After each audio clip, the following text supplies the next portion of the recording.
दिल्ली नगर निगम चुनाव की तारीख 4 दिसंबर 2022 को तय की गई है। उस दिन 250 वार्डों में दिल्ली की छोटी सरकार चुनने के लिए वोट डाले जाएंगे। एमसीडी चुनाव 2022 का नतीजा 7 दिसंबर को आएगा। तीनों नगर निगमों के एक होने के बाद पहली बार चुनाव हो रहे हैं। इससे पहले पूर्वी दिल्ली नगर निगम, दक्षिणी दिल्ली नगर निगम और उत्तरी दिल्ली नगर निगम में कुल 272 वार्ड थे। एमसीडी में पिछले 15 सालों से बीजेपी का राज है। इस चुनाव में बीजेपी, आम आदमी पार्टी और कांग्रेस तीनों पूरी ताकत से मैदान में कूदने को तैयार है। राजनीतिक बयानबाजी का दौर जारी है। कूड़े से लेकर एयर पोल्यूशन पर सियासी दल एक दूसरे को कोस रहे हैं। वहीं चुनाव आयोग के अनुसार एमसीडी के 250 वार्डों में से 42 अनुसूचित जातियों के लिए आरक्षित होंगे। इन 42 में से आधे यानी 21 वार्ड महिलाओं के लिए रिजर्व होंगे। बाकी बचे वार्ड में से 104 को महिलाओं के लिए रिजर्व रखा गया है। राष्ट्रीय राजधानी के क्षेत्र की देखरेख का जिम्मा 3 अलग अलग निकायों पर है। एमसीडी के दायरे में दिल्ली का पूरा इलाका नहीं आता। नई दिल्ली, जहां प्रमुख सरकारी इमारतें, दफ्तर, आवासीय परिसर और दूतावास है, नई दिल्ली नगर पालिका परिषद के तहत आता है। नगर पालिका परिषद पूरी तरह से केंद्र के मातहत है। परिषद के लिए चुनाव नहीं होते। इसके सदस्यों को केंद्र नामित करता है। राज्य सरकार के साथ चर्चा करके बोर्ड में कुछ विधायकों को भी शामिल किया जाता है। अब बात करते हैं दिल्ली नगर निगम की।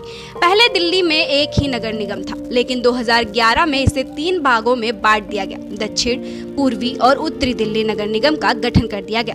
तब वर्तमान मुख्यमंत्री शीला दीक्षित सरकार का तर्क था कि दिल्ली काफी फैल चुकी है। ऐसे में एक ही नगर निगम की बजाय अगर उसे विभाजित कर दिया जाए तो स्थानीय स्तर पर बेहतर कामकाज होगा। हालांकि विभाजन के बाद पूर्वी और उत्तरी दिल्ली नगर निगम को वित्तीय संकट का सामना करना पड़ा, क्योंकि इन क्षेत्रों में नगर निगमों की होने वाली आमदनी और खर्चों के बीच संतुलन नहीं बन पाया।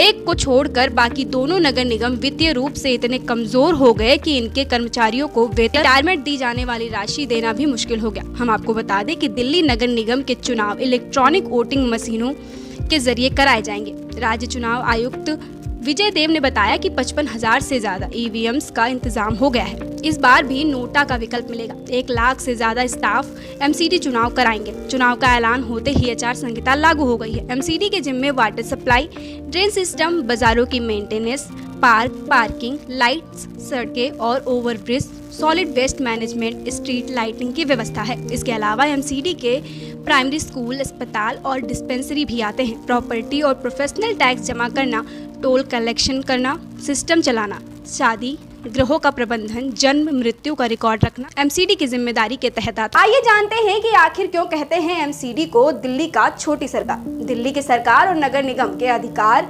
ओवरलैप करते हैं। मतलब एमसीडी और दिल्ली सरकार दोनों ही सड़कें और नाले मेंटेन करते हैं। अंतर यह है कि 60 फीट से कम चौड़ी ज्यादातर सड़कें एमसीडी संभालती है और उससे चौड़ी वाली दिल्ली सरकार। बड़े मोटराइज्ड व्हीकल्स को दिल्ली सरकार लाइसेंस देती है। वही एमसीडी साइकिल, रिक्शा, हाथ गाड़ी को डील करता है। एमसीडी प्राइमरी स्कूल चलाता है तो दिल्ली सरकार हायर स्कूलिंग, कॉलेज और प्रोफेशनल एजुकेशन मुहैया कराती है। एमसीडी कई डिस्पेंसरी और कुछ अस्पताल चलाता है। दिल्ली सरकार बड़े और स्पेशलाइज्ड अस्पताल को मैनेज करती है। एमसीडी दिल्ली की सीमाओं पर टोल टैक्स, विज्ञापन, राजस्व और भू कर से कमाई करता है। एमसीडी को दिल्ली सरकार और केंद्र से भी मदद मिलती है। दिल्ली सरकार एक्साइज ड्यूटी, सर्विस टैक्स और वैल्यू एडेड टैक्स से कमाई करती है।